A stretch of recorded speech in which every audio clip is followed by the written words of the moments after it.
Oh my goodness, the housing market in Oxford is insane. I have seen prices quadruple over the past 5 years. So the demand is definitely increased. Supply is not what it used to be either. And there's other folks coming in town and investing from all over the U.S. I mean, not even the U.S., all over. To some extent, perhaps we can say that there's a supply issue, though I've always been a little skeptical of that. We have a lot of built housing in Oxford. We also have a really high share of unoccupied housing, but of housing that already exists, we have quite a bit of it. To this question of what's sort of driving up real estate prices, I think there's some combination of private property interests are holding on to property and not creating pathways for people to actually occupy those homes. There's a development coming up on South Lamar. These are, what I call the cookie cutter developments, where every unit looks the same, whether it's a single family home or whether it's, condos, they all look the same. They're all going up really quickly, which I'm always a little leery about because that usually means they're not as well built as they could and as thoughtfully designed as they could be. It was really bad property management. The sinks frequently broke. They would just start leaking, and it was always a hassle to get the guy to come in and fix the sink. Even the repairman knew how awful property manager was at making things happen, getting things fixed or repaired that need repaired. Our air conditioner leaked and created a soft spot on the floor. Then it started to get moldy, and there's black mold on the ceilings from water leaks in the roof. We lived there for 2 years. For about 1.5 years, we were like, hey, this is happening, and we get nothing. Cheryl's comments reminded me that we really don't have anybody representing landlords or city government, county supervisors. I'm not sure, if you folks think that would be important to have their input during this summit. I think they should I think we talked about that early on, and basically those conversations have not been fruitful in the past, and what they do is basically go back over narratives that don't work and why we can't make these changes. Like what this does, and the audience, the way it needs to reach people is to be a little bit more than, I know the goodness of your heart, because that doesn't, I've yet to see that be effective. The People's Housing Summit is about bringing the conversation and the input process into the hands of the people, not our elected officials, not developers, not the people who profit off of the problem of housing, but the people who experience the problem of low housing supply. For one thing, the city has just completely given up on the idea of developers contributing in a positive way to the problems that we have, because we have this affordable housing ordinance that gives just a world of incentives to developers. I became pregnant with our daughter in 2021, and I was like, this house is not okay. Like, there's mold. It's just not gonna work out. I don't wanna raise my daughter in this kind of space. When I was looking for a house, I wanted to buy a house in Oxford, but I couldn't afford it. Colleagues of mine continue not to be able to buy a house in Oxford, and they're going even further away from town. There are not enough houses of the kind of houses that most people need, which would be smaller, small family houses. It is really awesome that there's so many investors that want to come and buy into Oxford. It's a really special town and a great place to do that.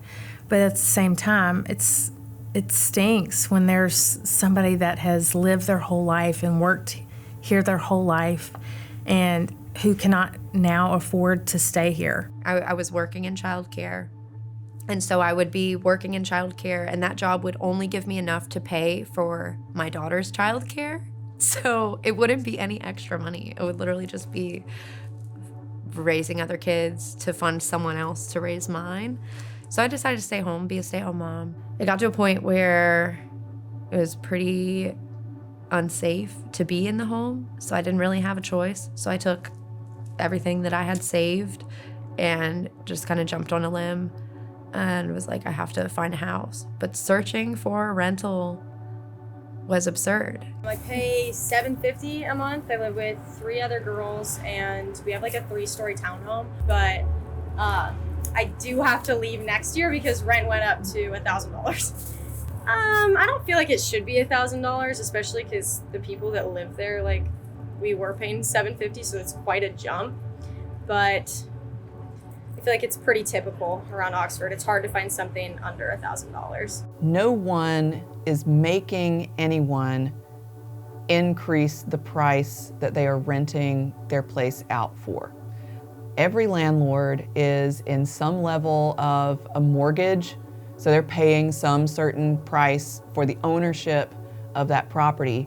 Every penny that they charge above that mortgage, which is not disclosed and it's not public information for us to just go see what, how the sausage is made and how financially tied up they actually are. I saw that there was something for $1,000 in Water Valley, and I was like, that's $200 less, but the space was much bigger. It was really isolating, actually, because everything that I had been doing, it was, 4.5 years that I had been living in Oxford. Job opportunities, friendships, everyone's living in Oxford, and I had just moved 30 minutes away. And I have to be very conservative about my gasoline consumption because I have a very low income.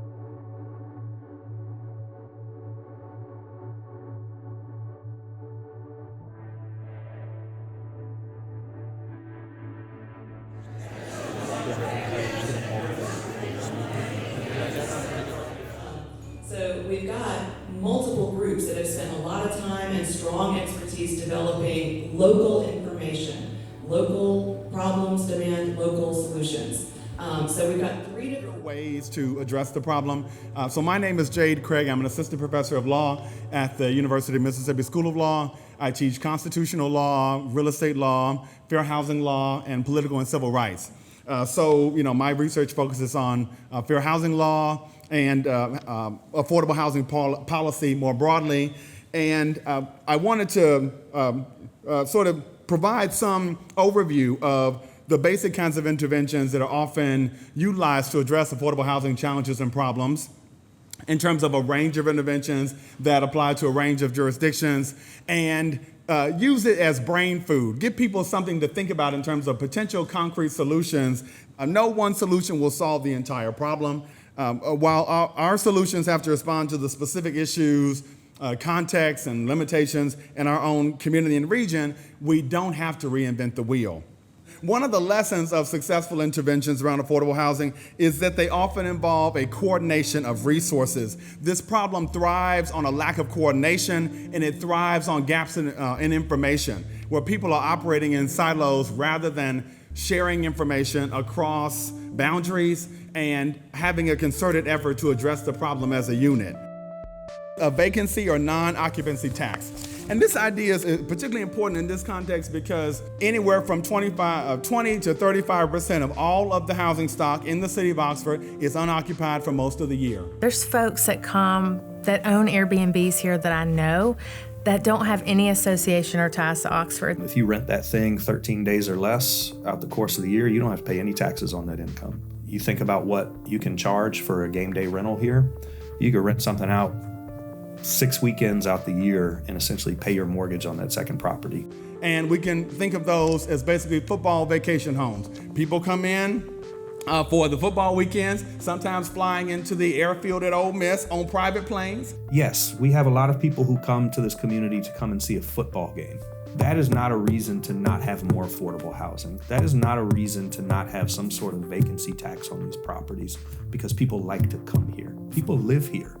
Right? We have to stop treating this place as if we're like Mississippi version of Disneyland or something else, where we're just this place that everybody from the outside gets to come and have fun, and we paper over all of the real issues that everyday folk who live here actually have to wrestle with. Some jurisdictions have dealt with this problem by passing a non-occupancy or a vacancy tax, also known as an empty home tax.